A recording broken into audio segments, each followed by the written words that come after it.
Hi everybody, it's AZCast number 4. I'm your host, Az, and to my left or right is co-host Zerg. How you doing, dude? Yeah, not bad. Yourself? Not too bad. Not too bad. I am well into my plastic crack habit. It's going nowhere if you listen to last week's show. But I gotta preface this podcast with a warning. We've got a lot to talk about today. There's a lot. There's a lot. So we'll try and keep it to the hour. Can't promise you. Can't promise anything. We'll try. Which means hopefully 45-minute show. But we'll see. We'll see. But no, in all seriousness, lots to talk about today. Lots of different topics of conversation. Lots of things dropped this week. Lots of things are dropping today. Of course, because it's Friday the 25th today. And we've got new releases coming out. Some real strong new releases, as well as new releases during the week. Yes. One of them being Detroit Become Human. And just loads of stuff dropping this week. This has been a crazy week if we actually go through what there is. And I think it's all in the lead up towards... Well, some of it is in the lead up towards E3. Which is only in a couple of weeks' time. 3 weeks, I think? Yeah, something like that. Ish, It's not long. No. Not long. And at last we can see probably some in-game footage from The Last of Us 2 and all these other kind of things. Crackdown 3, please. Please. We'll get onto that another show, but yeah. no shits are given by this person. Didn't they run it before we go into this? Then you've kicked a hornet's nest here.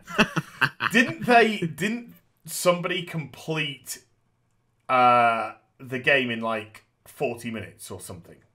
Crackdown 3. Yeah. When they were testing it, somebody went through and they could do it in like 40 minutes or something daft. No idea. That's news to me if they did. It could be 80 minutes, might be 80 minutes. But put it this way, they did it in like an hour maybe. Let's say an hour and a half tops. Somebody could just like smash through the game. Well, it doesn't surprise me because the original Crackdown on 360, you could complete that relatively quickly if you know what you're doing. The majority of it was just going around collecting things. So if you were really good at the game, you didn't have to build your character up. You could go in and, dodge bullets and shit like that and...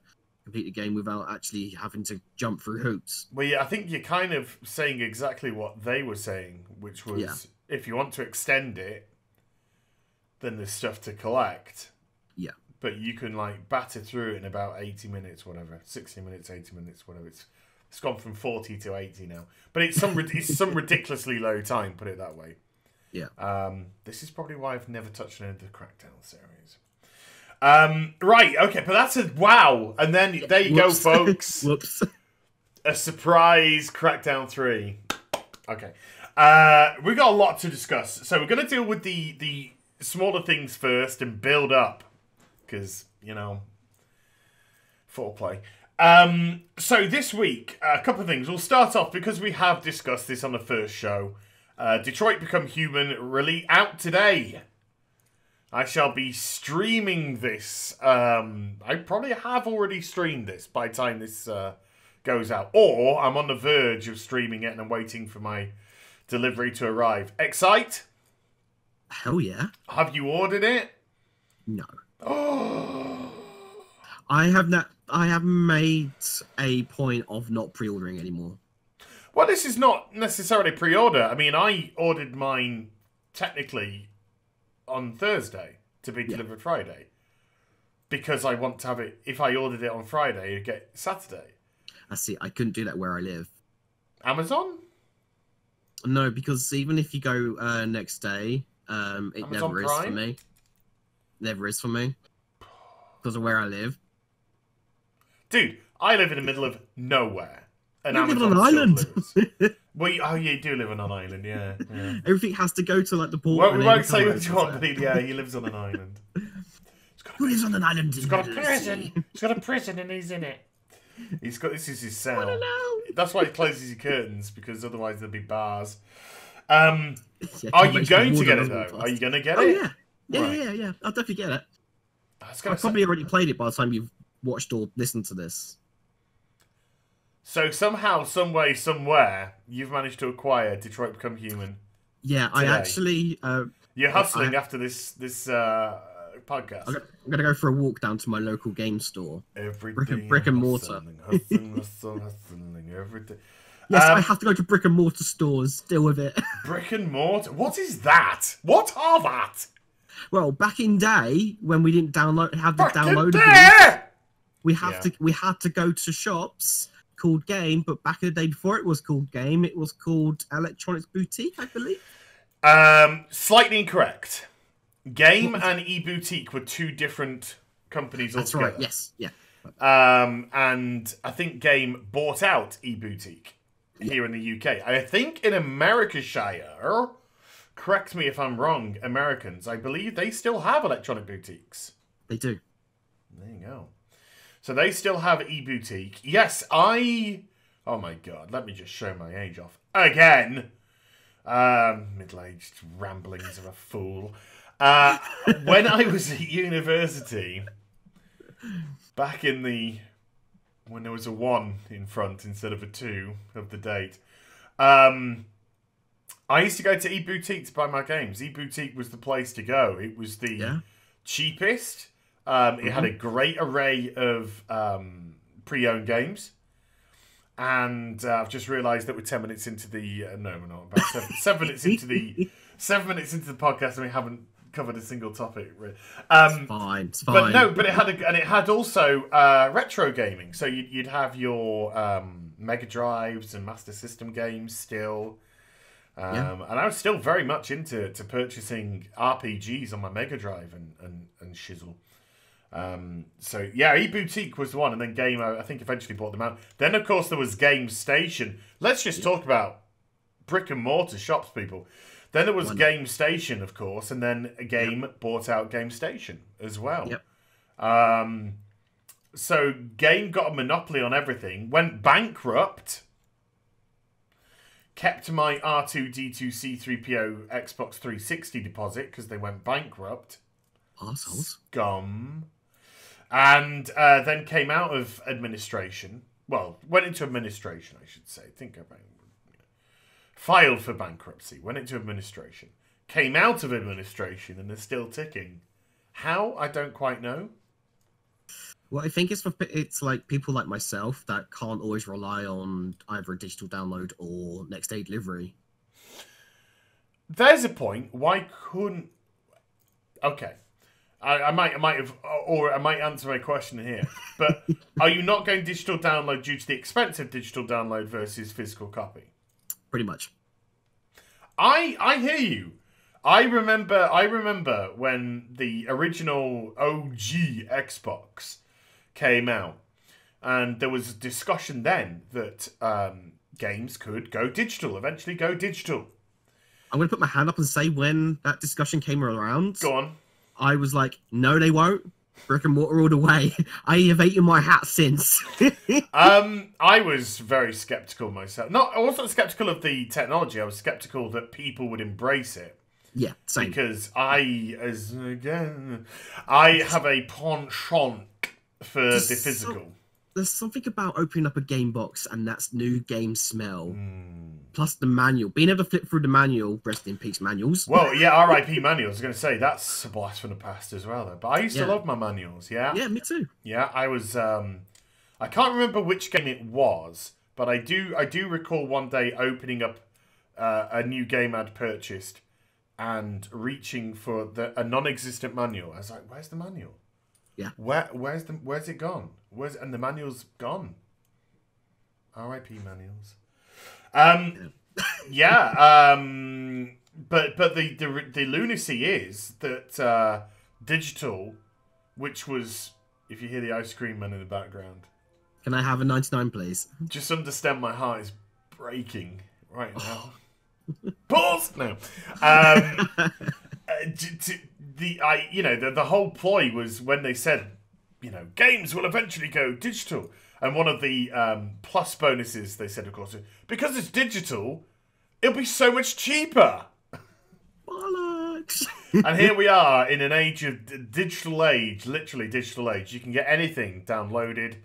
and you want to buy a game, it's like 20% more to digitally download it than it is to get a physical copy. But only on the consoles, though, because Steam is still relatively... Well, Steam or any PC platform is still relatively reasonably priced.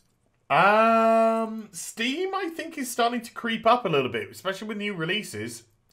Yeah. Especially with new releases, Steam tend to be creeping up. They obviously do their great sales and whatnot, but it's just creeping and a creeping and a creeping. But yeah, Detroit Become Human. Yeah. Back on track. Yeah, back on track.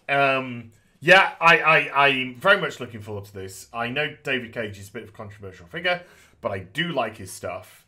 And same. I do like the fact that he does treat people more, well, when I say more adult, you know, if he's doing an adult game, he does an adult game. You know, yes. He doesn't. Yeah. He doesn't release a game and then fudge it. You know, we'll swear. We'll have aggressive violence. You know, but don't show no tits or cock, because oh my god, tits and cock. But you know, you can show somebody's head getting blown off and people saying as much as they can.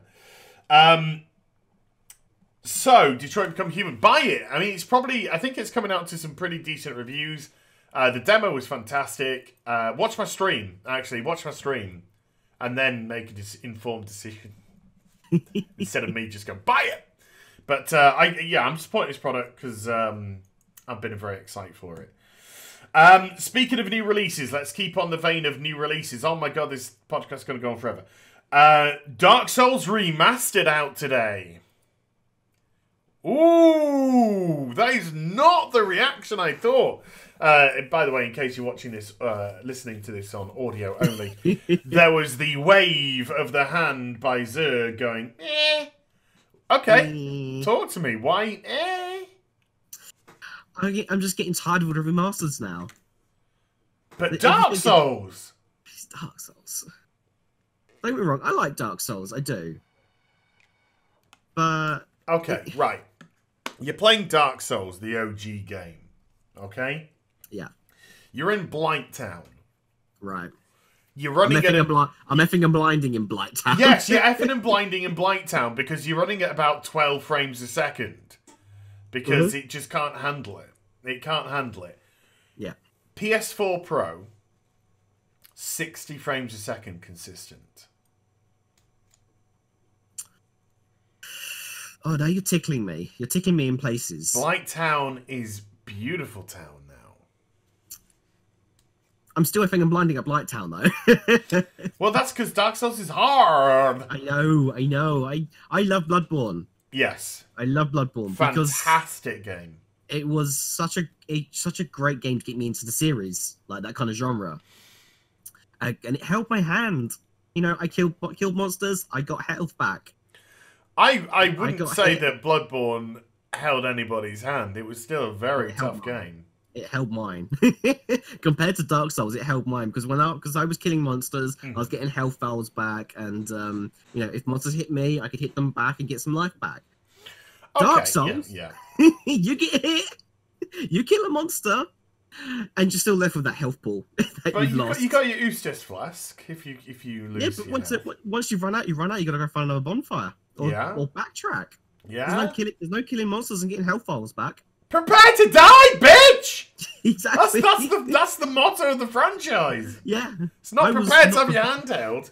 I tell you what, I love the Dark Souls series. There are so many games which hold your hand. Yes. And in a manner which is just almost, well, not almost, it is verging on the patronising. I'm sorry I'm going to piss off WoW people, but fuck it. In the World of Warcraft today, you can't find a treasure chest. You can't find a rare mob because they're all just on your mini-map. You go within 60, 100 yards of them. It starts to appear on your mini-map. So there's just no exploration anymore. There's no fun in discovery anymore. You know, that's an example of a game which just handholds. Oh, here, come over here, get this, go on, come over here, fuck off. You know, Dark Souls is just brilliant. When it came out, I was just like, oh my god, this is just the best. Because it was like punishing. I'm going to be honest. I was afraid of Dark Souls. Yeah. Because I heard of all the, that kind of stuff. I was afraid, but I still got it because I was just like, oh, yeah. Bloodborne was the first one I played because it's like, it's a little bit more friendly than what Dark Souls is. And then I realized, hold on a second, I'm actually pretty good at this. Let's play this. The Dark Souls series to me was insta purchase. Because I actually got Demon Souls. That's the original, isn't it? Which is the OG. I got Demon Souls on the +3. And then Dark Souls 2, Dark Souls 3. And I think I went straight from Dark Souls 3 to Bloodborne. I actually left Bloodborne for a little while. And I jumped from Dark Souls 3 to Bloodborne. But I love, oh my god, when a Dark Souls game comes out, I'm there. They've got me. They've already got me. Yeah, it's perfect for a very calm, relaxed individual like myself. After you've gone down a hallway, massacred God knows how many monsters, screamed your head off for all of 5 seconds because you can't kill a certain monster because he's got a shield and he's blocking and dodging you, and then you get right to the end where a bonfire is just in sight and something jumps out from a window and kills you. Better die, bitch. Better die. But yeah, the Dark Souls remaster out. It's about £27, £28, brand new. And which platform's that for? I think it's out for all platforms. Xbox, PlayStation, and PC. I think it's... So there's no Switch version? Now, I've heard a rumour that something's coming to Switch. Yeah, I saw a rumour, but I didn't know whether it was just, I don't think it's out. I don't think it's coming out with this batch, but I believe there's a Dark Souls coming for Switch. Which, let's be fair, Blighttown at 30 frames is a hell of a lot better than 4. I've got a Pro. I'll take 60. Thanks. Oh, beam me up, snotty. Would you like to prioritise textures or frame rate? Frame rate. There we go. 60 frames a second. Thank you. Job done. So those boys are out today. Earlier this week, State of Decay 2. Ooh. Unless you've got the Ultimate Edition, in which case you've been playing it last week. But technically, it released on Tuesday of this week. Have you seen any State of Decay 2? Have you played any State of Decay 2? I haven't played it. Mm-hmm. The only experience I have within that franchise is the demo that was on the 360 for the just State of Decay. State of Decay. Mm-hmm. So it's the only experience I have with it, but I have seen a lot of videos on it, and needs to say a majority of people that have played State of Decay 2 aren't very happy. Okay, all right, I played it. Okay, and? I signed up for the free trial of the Xbox Game Pass. So right. I got a 14-day free trial. So I played it for several hours last night. Only several. Before I say anything, I want to hear what people weren't happy about. Very buggy. Mm-hmm. Mobs spawning in walls that are related to either objectives, so they couldn't kill them. Your AI not exceptionally smart. Just your basic stuff on a launch title, to be honest. Just mostly bugs and glitches. Glitches, oh my. Yeah, nothing sort of like, my god. Well, I'm going to say that I've clocked in, let's say, 6 hours. Okay, that's pretty good. On State of Decay 2 at the moment. I've clocked in about 6 hours. I like some aspects of it. Yeah. Other aspects of it, I'm really kind of unsure of. And they are? Well, first of all, things that I like. I started... You have to rest up your team. Your team have morale as well as everything else. So every time you find a survivor, you don't technically have a main character. You might have a character that you like to play. But you don't technically have a main character because the longer your guy's foraging or your girl's foraging or stuff like that, they'll start getting pissed off, depressed. So you have to rest them up, get their morale up. You have to do things to boost them, get the morale up. They need food, they need medical supplies, they need this, that, and the other when you're building your encampment. And I was resting up one of my dudes, and I was playing on another dude, and I tried to do something which was pretty hard, and I didn't bring any followers with me, so I tried to do it on my own. And I ended up getting that guy killed. From what you described to me, you are, in my mind, you are reminding me of another game which sounds identical to that. I can't remember what it's called, but I'm just looking it up right now because I know I've got it in my library. All right, well, you look it up and I'll carry on. You can carry on, yeah. So anyway, when he died, he goes back to the encampment and you've got to select another person, another one of your followers to pick up. So I went back to another follower. I went to the area where the chap had died, and the guy was roaming around as a zombie. I killed him, and he had all the stuff on him that he had when he died. Oh, that's handy. It's like which I thought was a really cool little thing. Then I actually destroyed the thing I was after. Again, nearly got myself killed on another character. But I managed to do the objective that I was trying to do. There is a lot of back and forthing. And one thing that I'm not enamored with State of Decay 2 is things like morale and stuff like that drop way too quick. Which means you don't tend to get a lot of time out in the field before you're like, gotta go back to base because everyone's getting pissed off and so I've got to do this and I've got to do that. And I find myself wanting to spend more time outside doing the exploration. Also, you're very limited in what you can carry. So again, your little sojourns out into the open tend to get cut short very quickly because your inventory gets full.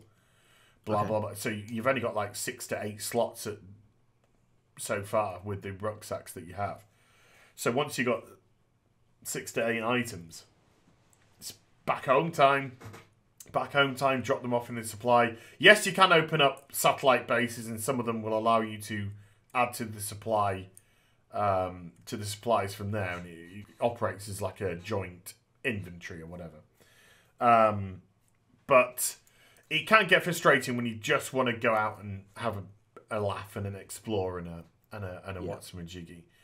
The combat's okay. It's you know, it is what it is. It's not stunning, but it's okay. The skill progressive system's all right.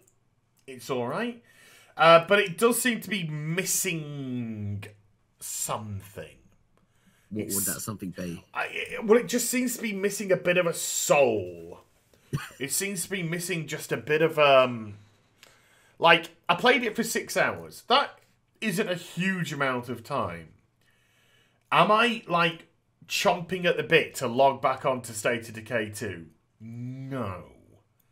I could do. I don't have to. Maybe. Maybe not. You know, I'm not chomping at the bit to jump back in. And a game to me, especially a game that's only 6 hours long, when it's something like this, should be dragging you in. You'd be like, oh god, you know, really looking forward to playing some more State of Decay 2. And just kind of like, nah. Sounds like a rainy day game. Maybe. Well, it's kind of more like manic depressive day. Oh dear. It's not a fun game, and it's not a fun game in as much as it's a pretty depressing situation. It sounds like I found the game. It sounds like this War of Mine, right? But not as good. I've heard of that game, but I never played it. It's basically got the elements in that you suggested, like, you know, you got to keep morale up. You got to you take out. You're not just got one character. You take them all out one at a time and whatnot. So you assign them tasks. Someone to defend the base, let one rest, and then you take a dude out or whatever, and you can recruit people and whatnot when you go out. But it is very, very depressing game. But it does it so well that you get attached to the characters, And when you lose one, because they may have gotten ill, they may have died of fatigue, they may have got captured, they may have got shot or whatever, however they die, and when you lose them, you're like, shit. Yeah. Well, I gotta say, when I lost this dude, I was just like, can I like reload when he's still alive, or? Because he was like quite a good dude to have, and now my community is missing. It's got a hole in it. It's got a hole in it, which is a bit of a shame. But yeah, State of Decay 2 hasn't blown me away. I have enjoyed aspects of it, but I would be hard pressed to recommend it as a purchase. I would say, you know, if you haven't signed up for the Game Pass, do the 14-day free trial on the Game Pass and suss it out for yourself. Or if you do have the Game Pass, obviously you can play it for free because it costs $7.99 a month. And that might be the best way to tackle that game. But yeah, it's alright. It's alright. It's just alright. It's alright. That's a shame. Yeah, I was hoping it was gonna be something good because I really wanted, because the co-op element of it, I was like, this could be really fun. But the state that it has come out, well, my mate's staying with me at the moment while he gets a few things sorted in his life, and he has the Game Pass, and we attempted to play. This is gonna sound really dodgy. We attempted to play with each other last night on State of Decay 2. Okay. Right. We tried to co-op together on State of Decay 2 last night, and it we stood next to each other. We were next to each other in the office. We both got wired connections, and he couldn't establish a connection. Kept getting lost. When he came into the game, I was like, "Awesome, he's joined my game." He couldn't loot anything or do anything, and we were scratching our heads as to why he couldn't loot stuff and. So they're like things which just weren't explained, and he eventually, I think he got disconnected again, and ended up just playing PUBG.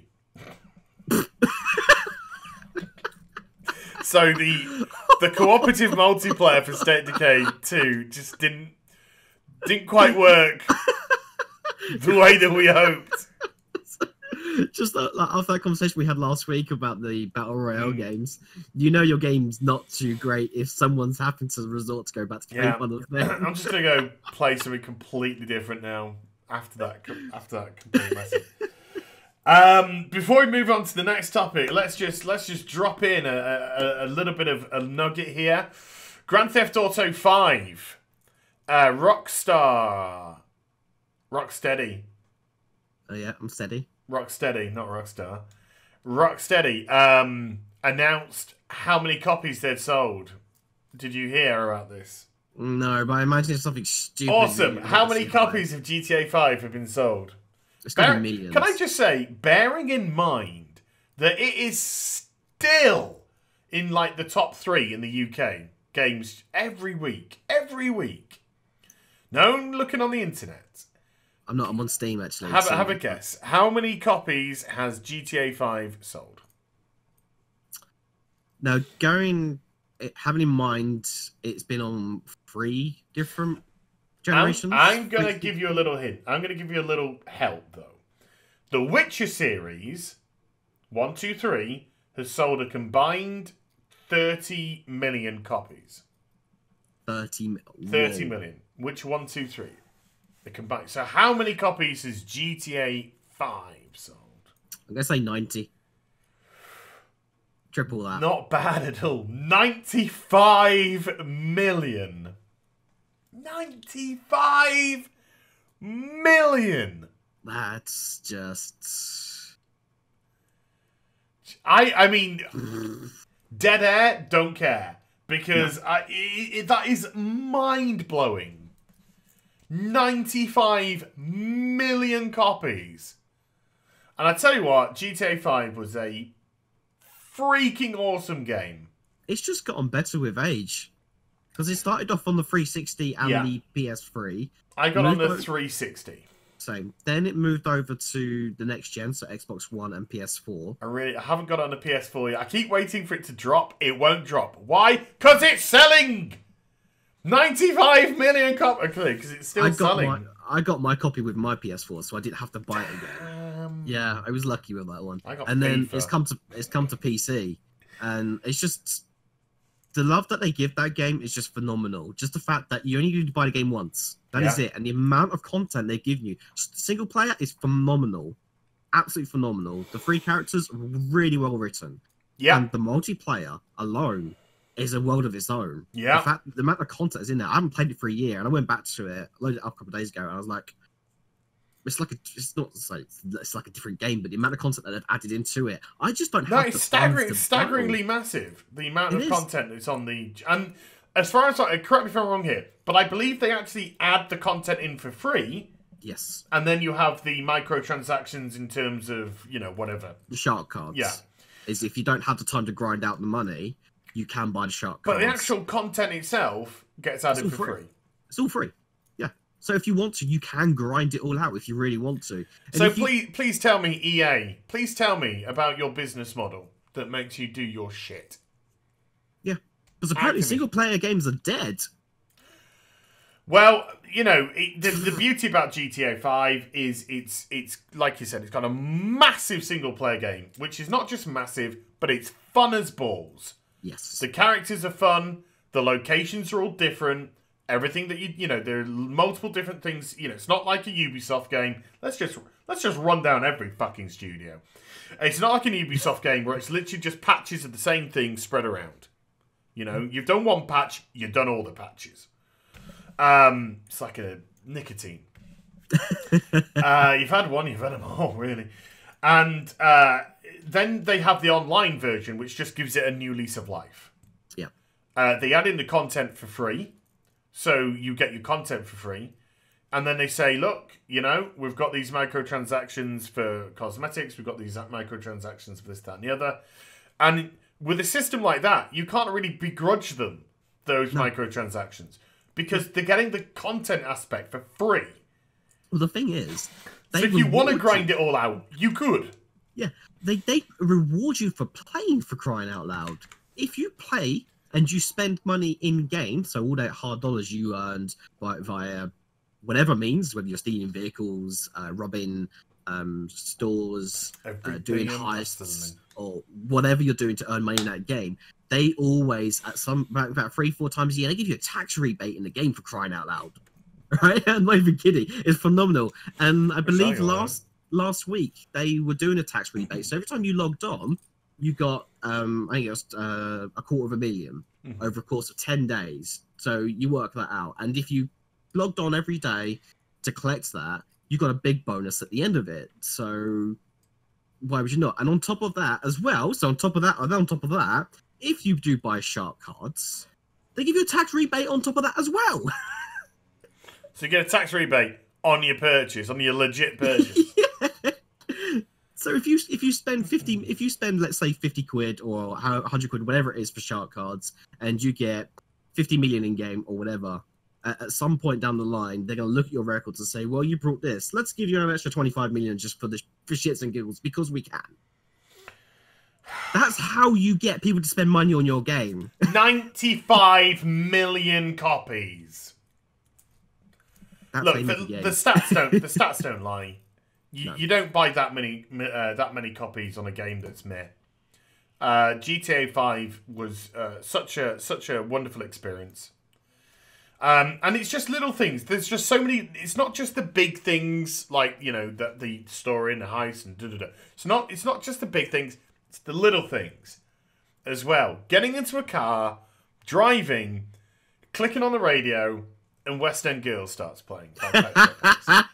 It's just the little things like that. We just like, man. Or you play multiplayer with a couple of dudes, your friends. You all pile into one car. You drive to a pub and you all play darts together. Because you can. Because you can. Or you say, do you know what, guys, you fancy a game of golf? You play golf together. Yeah, golf. I'm not really feeling that. Shall we go play some tennis? You can! Yeah, it's, I remember Meat Feast has run off with my copy of GTA 5. No. And I just remember playing GTA 5 on a 360. And it was just, it's like one of those things. When I do my gush thing, it was just a joy. And this is what games should be. Games are escapism. Yes. Games are a way for us to forget about all the shit which happens in our lives. They're a way for us to get away from everything, to go into these fantastical worlds and lose ourselves. And the most important thing about a game is, to me, it should be fun. Yes. And GTA 5 ticked every single fun box there was. From the sublime to the ridiculous.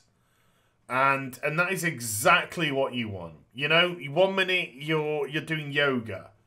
The next minute you're a crazy redneck going on a shooting rampage because you're drugged up to the eyeball. You know, just the crazy poles between what you can do in the game. It's just epic. So, GTA 5, we fucking salute you. 95 million copies. Absolutely worth it. One of the greatest games ever created. And just so wonderful to see a development team who clearly have that much passion for their product that they keep banging this good stuff out. They keep banging this good stuff out. Here's hoping Red Dead follows suit. Oh, Red Dead 2. Oh my god. That's for another subject. That's another topic for another day. But yeah, fingers are crossed. Everything is crossed for Red Dead 2. Kind of going sort of with the release theme this week. I managed to, because I'd pre-purchased The Elder Scrolls Online Summerset, which is Summerset, which is set in the Somerset Isles. Summerset, early access. Gotta be honest, the early access hasn't been a massive success in terms of server stability. Right. The European mega server seems to be all over the place, keeps falling down. As for Summerset itself, man, beautiful.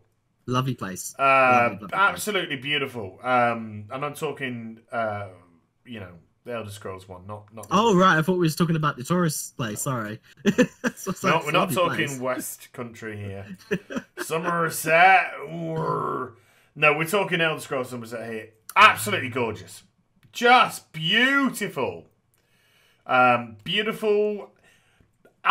One thing I really like about the Elder Scrolls Online is exactly what I just exactly what I had a rant about earlier about WoW, is the Elder Scrolls Online absolutely 100% encourages exploration.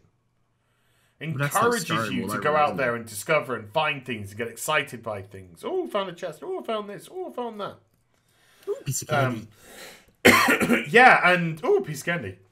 Which is exactly what gaming should be like. You know, there were aspects of the Elder Scrolls I really like. There are aspects which I can't quite gel with.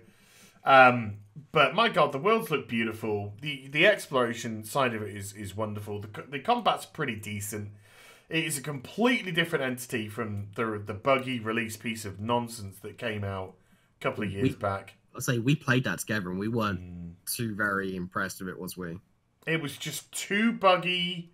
They had too many stupid paywall elements. One thing I don't like about the Elder Scrolls Online is sorry about that, technical difficulties.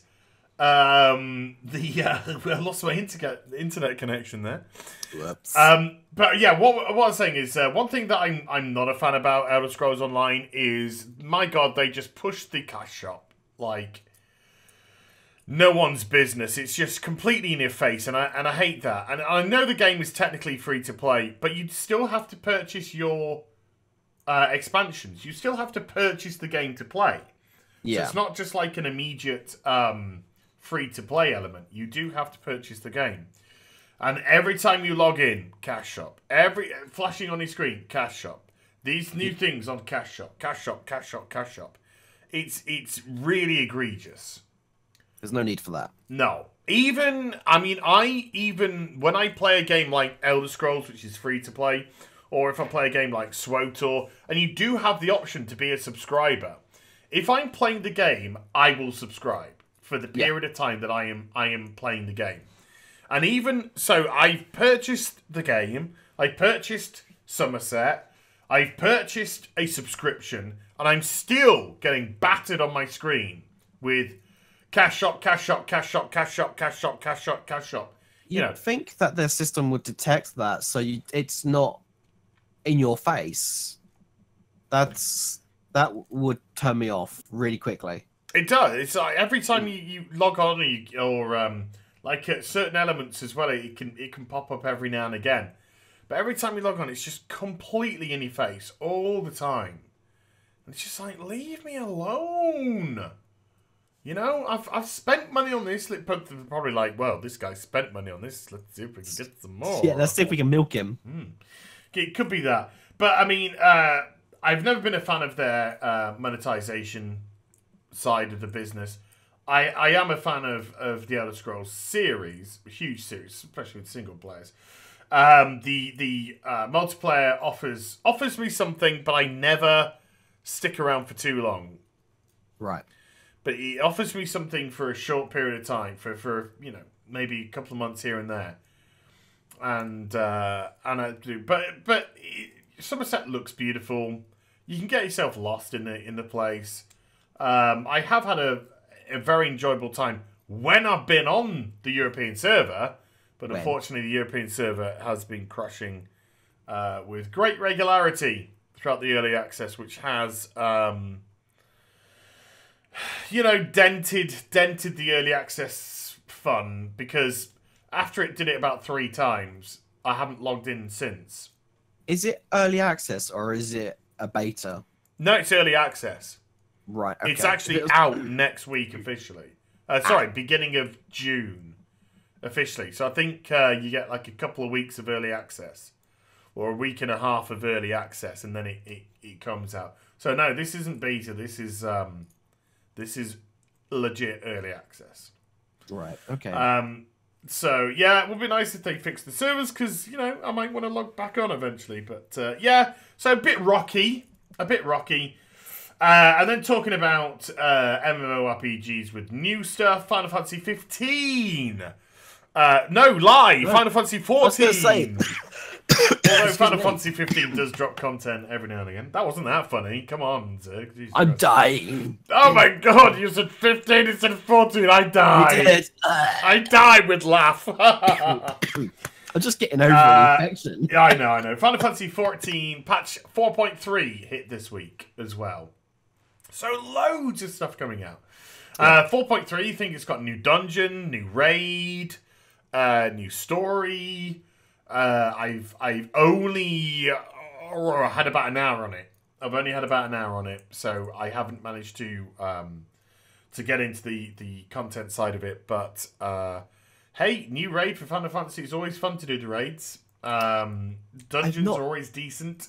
Dungeons are fantastic in that game. I love them. I love the game. I love Final Fantasy 14. It gives you a good challenge. It doesn't hold your hand. No, quite it doesn't. Quite the opposite. It gives you so many different things to do. It treats you with respect. Yeah. In terms of what it expects that you're going to like, what it expects you're going to enjoy. Professions are wonderful. I love professions in Final Fantasy 14. The combat is great. So many variations of there's just so much choice in that game. I'm a massive Final Fantasy 14 fan. I think it's a cracking MMORPG.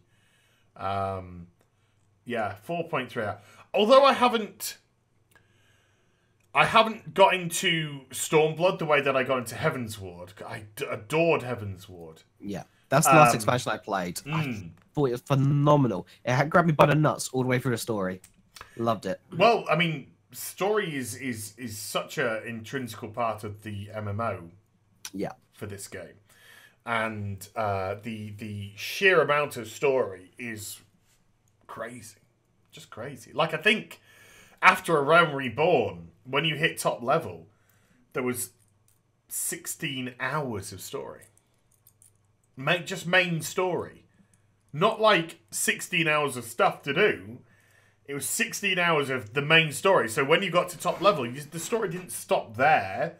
Or it didn't just drip feed you, time little bit. You had 16 hours after it was all put together. That is a hefty chunk of cheese, hefty chunk of cheddar. And it's beautiful that it was treated in that way. And you couldn't even advance to Heaven's Ward until you completed it. So people like me who had jumped in and out of the game, in the last couple of weeks, I was pounding through that story. We both were, because you got me into it. Yeah. I had to go from 0 to the whole end of it. I was on that. But the thing is, because I did it in one big block, I fell in love with it. I loved it. It was this. I'm working towards the end of the story of Realm Reborn, and then Heaven's Ward starts literally then, and I managed to time it. As soon as I got to the end of that, I went straight into Heaven's Ward, and it didn't disappoint. The end of Realm Reborn was just the end of that story arc was so. Oh, it was good. It was good. Yeah. And then when it went on to Heaven's Ward, it was just. Because I think the patch content of Stormblood has actually been stronger than the 4.0 patch. Okay. And the story that went on in the 4.0 patch. It set up a few things, but I think the patch content 4.2 I thought was very good. 4.3 I've yet to experience. But it's such a wonderful game.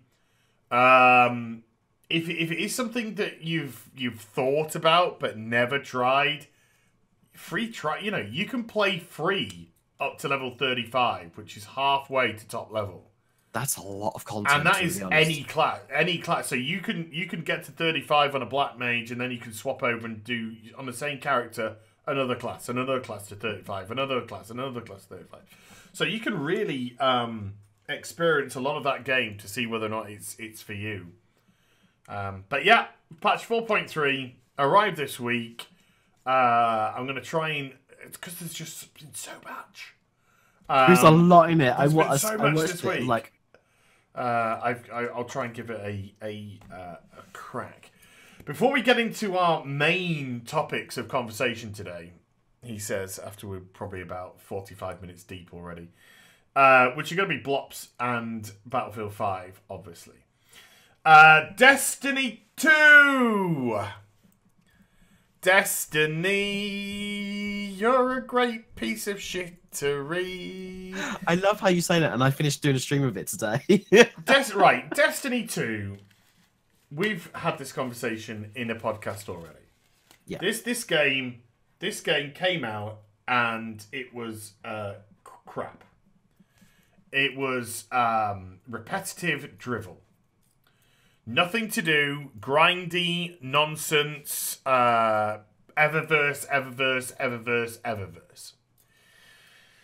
Everybody abandoned the game. Literally everybody abandoned the game. The game went dead. I went absolutely dead. Curse of Osiris expansion comes. Kel Surprise, piece of shit.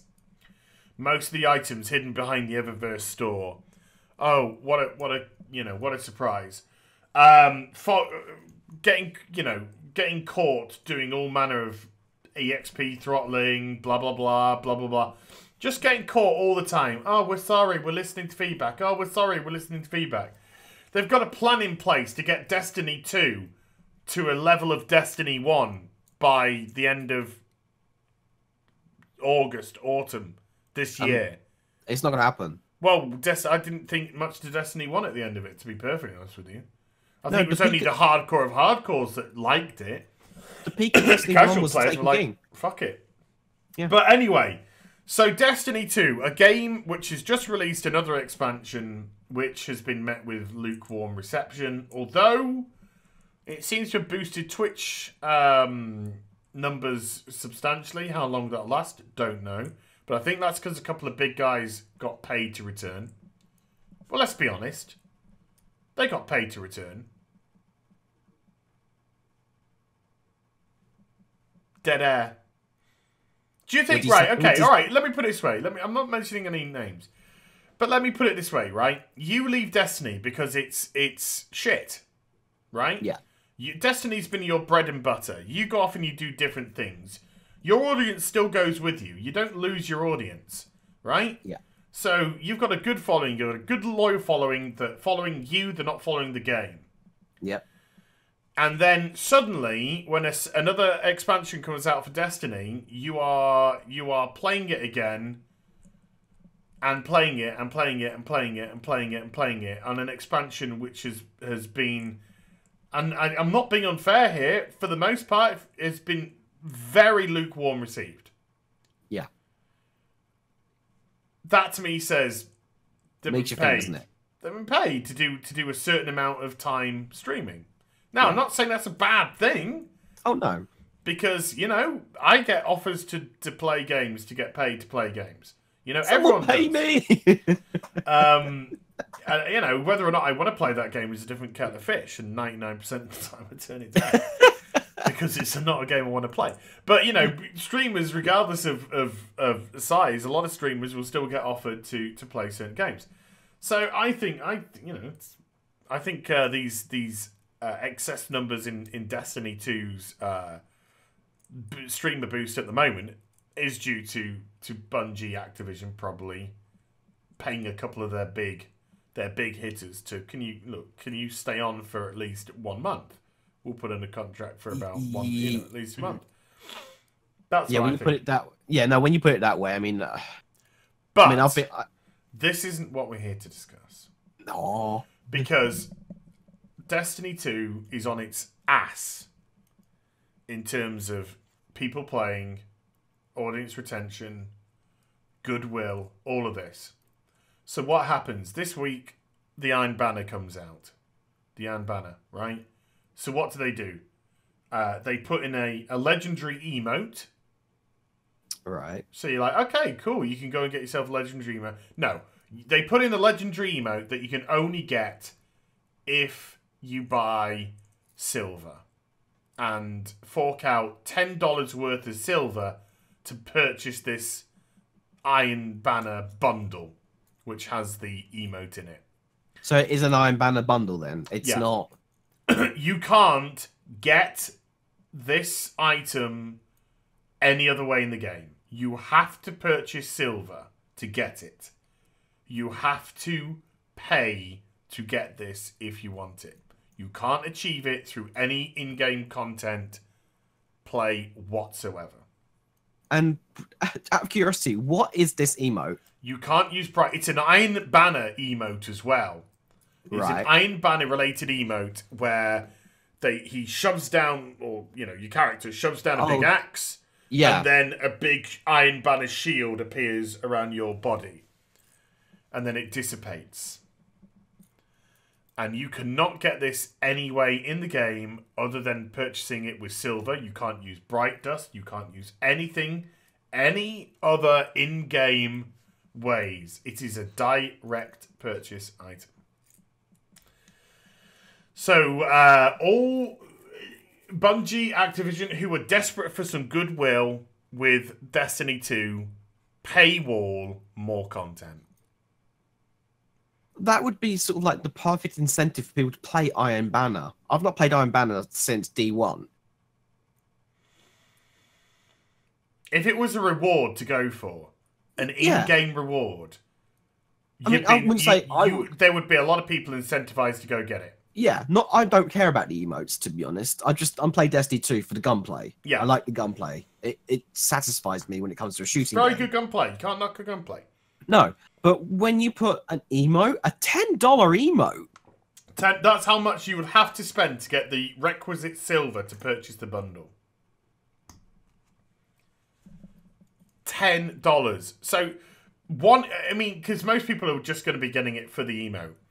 So, essentially, one legendary emote for $10. Now, see, I'm just reading it now. So, it's 1,100 silver, so $10. Mm-hmm. And you can't use bright dust. No bright dust. Nothing. You can't use any in-game currencies at all. The only way that you can get this, I think this is the third time we're saying this now. The only way... I just don't believe it. I know. This is bullshit. It's just, it feels like bullshit because it's just like, how the... Just, they are so... Why... Right, okay. Bungie, I've got a fucking great hint for you. Why don't you just fucking rob houses? Why don't you just stop work on Destiny, right? Just go out and fucking burgle. Mug people, burgle, bank robberies, do Ponzi schemes. Why don't you just do that? Because you're so fucking desperate for fucking money. You're so desperate for a buck. Oh. And your game's not cutting it. Your game's not cutting it, and you don't give a fuck. So just go out, just start mugging some people. Just start robbing some shops. There you go. That's a way down. Get you some quick cash. Do a Ponzi scheme. Do a scam. Do an online scam. Ah, PPI. PPI. PPI. Oh, there's been an accident in the last 12 months. Whatever. Just do some of that. Yeah, I brought Destiny. That seems all you're good for now. That seems all you're fucking good for. Look, it absolutely disgusts me. It's just another nail in the I'll never purchase a Bungie game ever again coffin. It's just because it's this shows again they learn nothing. No, they're not. It just shows again they have no respect for their audience. It shows again that they are just so desperate to monetize people. There was a right way of doing this, and they completely ignored it. We want this is Bungie's MO. We want MMO pay systems in place, and we refuse to give MMO levels of content. Mm-hmm. That is their MO. Doesn't work that way. Doesn't work that way. And they wonder why the game is on the way out. Well, it's not on the way out. It's gone. The game has gone. And probably and the reason why I discussed the pay to play thing earlier, you know, it's not guaranteed. This is speculation on my part, but I'm absolutely convinced that they're being, you know, there are contracts in place here with some of the streamers to maintain a bit of time with this new patch to try and boost it back up with their audience and make it look as if this new patch is doing something. Yeah, which according to reviews ain't. It ain't. What annoys me, right, is that earlier on when I was streaming for about 4.5 hours, don't get me wrong, I was enjoying it. The gunplay, I was enjoying it. And people were coming in, asking me about it, and asking me, was it worth getting? And I was saying, and I quote, it's on Humble Bundle at the moment for $12.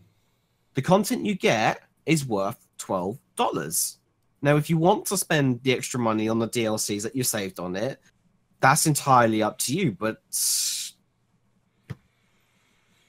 I ain't paying shit for any of these expansions. Yeah. They are bare-boned nonsense. In actual fact, they're bare-boned and they were removed from the game as well. Curse of Osiris was fucking removed from the first Destiny game, for goodness sake. Yeah. So it's just Destiny 2 messing up again. Because that's all Bungie know how to do. Absolute nonsense. Nonsense. We're way over an hour. We're already over an hour. And, Christ, we've still got 2 topics of conversation to go. That's right. They won't last long. Right, so let's try and batter through these a little bit then. I'll deal with Battlefield 5 first because that was only a trailer. Battlefield 5, did you see the trailer? I did. Any thoughts? What did I watch? Was it a campaign or was it multiplayer? I think you watched an on the rails campaign / multiplayer hybrid. No, I think that's the way that it was put together. I think it was like trying to introduce some characters, right, who would be in the single player. I mean, I saw some AI going down. Like when they were shooting, when mate was on the floor with his gun, and they were like the whole thing was on the rails. Yeah, the whole thing was a scripted on the rails event. Right. Okay. So to give the illusion of Yeah. what it's going to be. But it just, to me, there's a lot of excited people. But I mean, look, I ain't got a problem with. I like Battlefield 1 a lot. That's fair. And I like Battlefield games in general. But I didn't see anything here which, you know, made me think, oh, I'm running out to pre-order this. It just looked like Battlefield. It looked like Battlefield. Yeah. But one thing, EA, there's going to be no microtransactions apart from cosmetic. Okay. So there's going to be no loot boxes or anything like that. And this is probably something which we should discuss in another time, but I'll just very briefly say so. As far as I'm aware, this is also now going to be the case with Anthem. Anthem will now no longer have loot boxes. It will just have cosmetic-only microtransaction purchases. From loot boxes? From loot boxes. From loot boxes which aren't in the game. Yes. But apparently EA's mentality here is we're removing loot boxes from Anthem and Battlefield 5 because we can't have another Battlefront 2. Understandable. And rightly so. I tell you one thing, I never purchased a single loot box in Battlefield 1. I had zero intention, I had zero motivation to be perfectly honest with you. I didn't see any reason why you would. I didn't give a toss about the skins of guns. I didn't give a toss about any of that nonsense. I was quite happy just to try and earn my stuff. Even though the progression system was... you did feel as if it was... but it was stifled to try and get you to purchase loot boxes. It was a laborious process, which just ended up me just giving up on Battlefield 1. But I'm sure it'll play well. I might even purchase it, Battlefield, because I do like Battlefield games. Yeah. But there was nothing that excited me about what I saw. That's what I got from both trailers, because I watched... and Kratos and Furiosa are in it.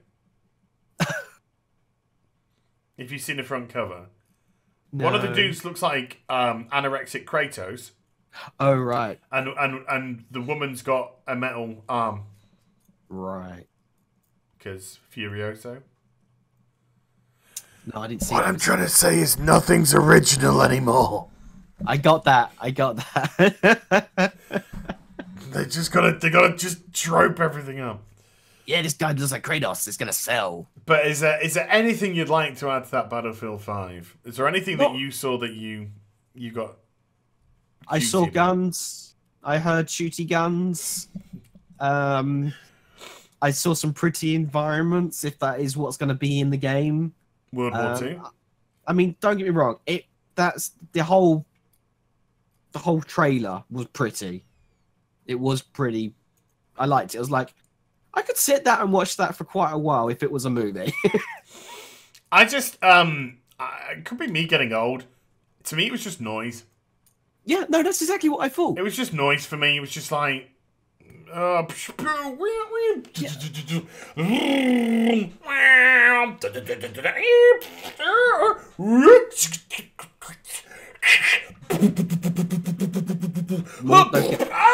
More explosions. Get up. More explosions. Michael Bay just walked past. More explosions. And I was just like, I'm just sat here like this. That's exactly how I feel about most shooters nowadays. I've seen it so many times. You see one one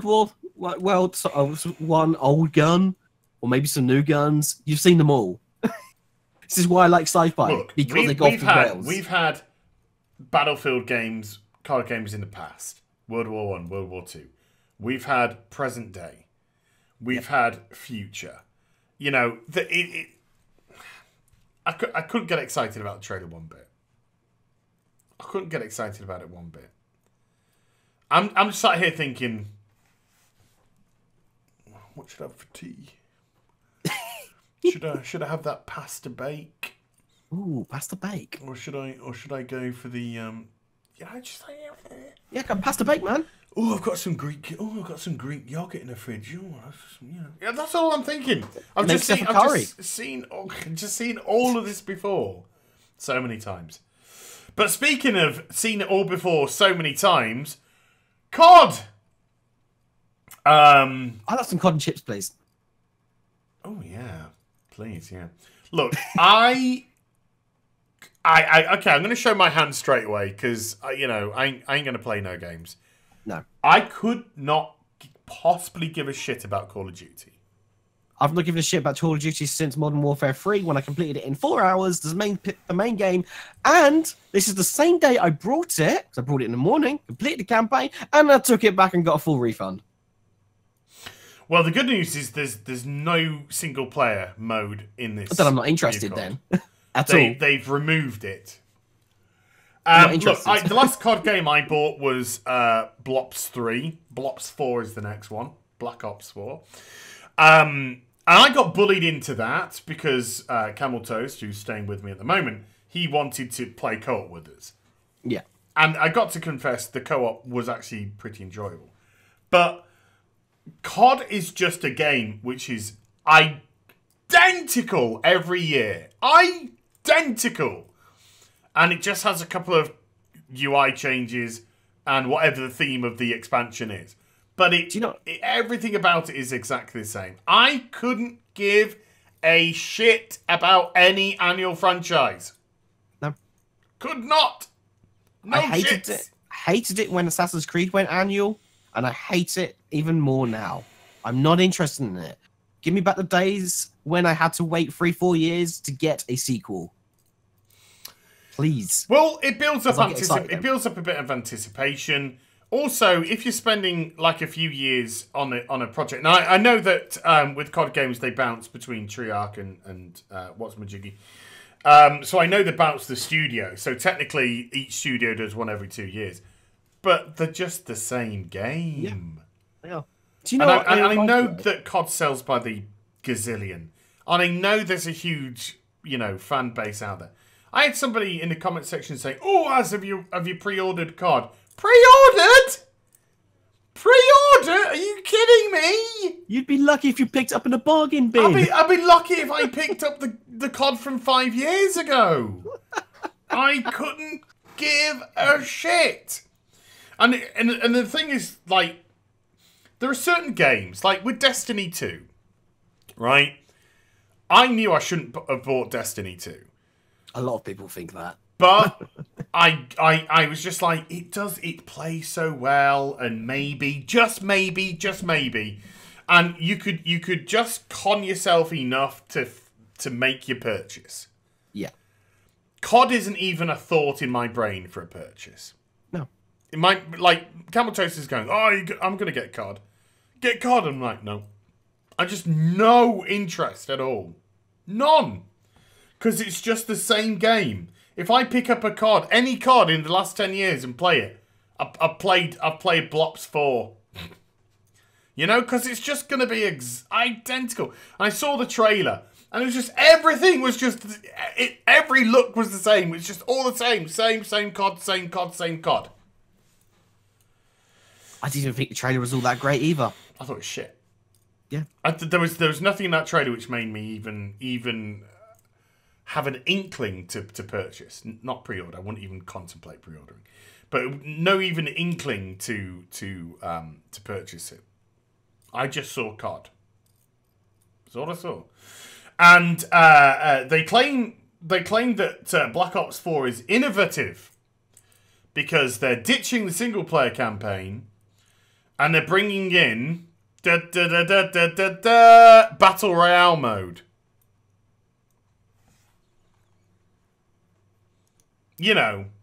Because innovation means copying the leading trends in the industry at the moment.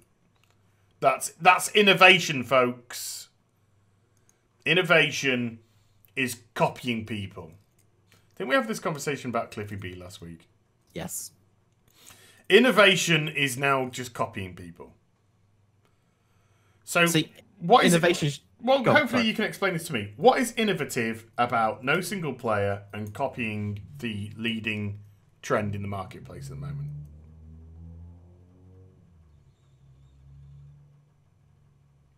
Can I get back to you on that one? This is your time to shine, dude. This is your time to shine. The problem is I can't shine. Not here. This is like a turd, right? This is a pile of turd, all right? And even if you get the Mr. Sheen out or whatever you call it to give it a good shine, good waxing or whatever, it's still going to be turd. It's still turd. Look, you can't pick a turd up from the clean end. Yeah. And you know, this is probably going to be some COD people going, COD's amazing, COD's brilliant. Look. Do you know what? If people enjoy COD, more power to you. Yeah. Enjoy. I wish I could. Enjoy it. I just personally, you know, would feel a bit stupid about purchasing the same game every fucking year. If that's how you want to support your developers, and being conned into purchasing the identical game that I just played year on year. For full price as well. For full price with expansions. 2 expansions in that year as well. So yeah, not floating my boat. So the big boys who are shooting, neither of them interested me in the slightest. Battlefield 5 or COD 4. No, but I would be COD BLOPS 4, I should say. But I would be more inclined to probably purchase Battlefield because it's A, not an annual franchise, and B, I like the sort of I like the structures of it better. They're mostly big team battles, aren't they? Yeah, I like the big team battle aspect much better than COD's 68 javelins in your face after somebody's killed 3 people. It's live, die, repeat. Live, die, repeat. Yeah, that is COD. Yeah, live, die, repeat. Whereas Battlefield just, you know, a little bit better. But still, neither of them float my boat. I'm more interested in stuff like bring me information about Days Gone. Bring me information about Last of Us Part 2. You know, E3, do something, E3, please. Show us something to get Save me, E3. Save me. Can you just imagine when we have our E3 special? That's going to be a long one. We might have to do parters on that one. Might have to segment that one. Yeah. Right, we're over schedule by a country mile. Yes. So I think we'll wrap it at there, dude. Unless there's anything else you want to say. Stop wasting your money on annual releases. There you go, sorted. That's good advice. Yeah, people, the only way to stop annual releases and actually start to get your development company to innovate is by not purchasing the game every year and giving them the big hint that you... Whatever, who gives a fuck? No, I'm not trying to be nasty, right? But the people that buy COD ain't going to stop buying COD. Oh, no, they love it. They ain't going to stop buying it. They're going to buy it every year, and they're just going to keep doing it. Yeah. And when COD gets stale, like it did, then all they do is they'll just reset it. They'll reset it back to World War I, World War II, the Napoleonic fucking war. I don't know. Whichever one they're going to do, you know, they'll just do that, and everyone go, oh my god, innovation! And it'll just start the cycle all over again. The COD cycle. And the only cycle I want my COD in is the back of my bicycle after I've been to the chip shop. Worst joke. Your backpack. Right, so there we go. As Cast 4 comes to an end, we righted the world's gaming problems once more, Zerg. Where can people catch you? Well, if I throw them at them. If I throw myself at them, they got a promise to catch me. There you go. There you go. Catch me. Yeah, go on. You can catch me on Twitter, Instagram, Twitch, Mixer, Zergchu. That's what you got to look for. Zergchu. It's on the screen. It's been on the screen for like an hour and a half nearly. So just go there. Obviously, you can catch me at HeelvsBabyface on YouTube, at HeelvsBabyface Twitter, and definitely not Facebook because Facebook sucks. So we're not having that. And we'll be back with AZCast 5 next Friday. Until then, you take care, folks. Bye for now. Bye-bye.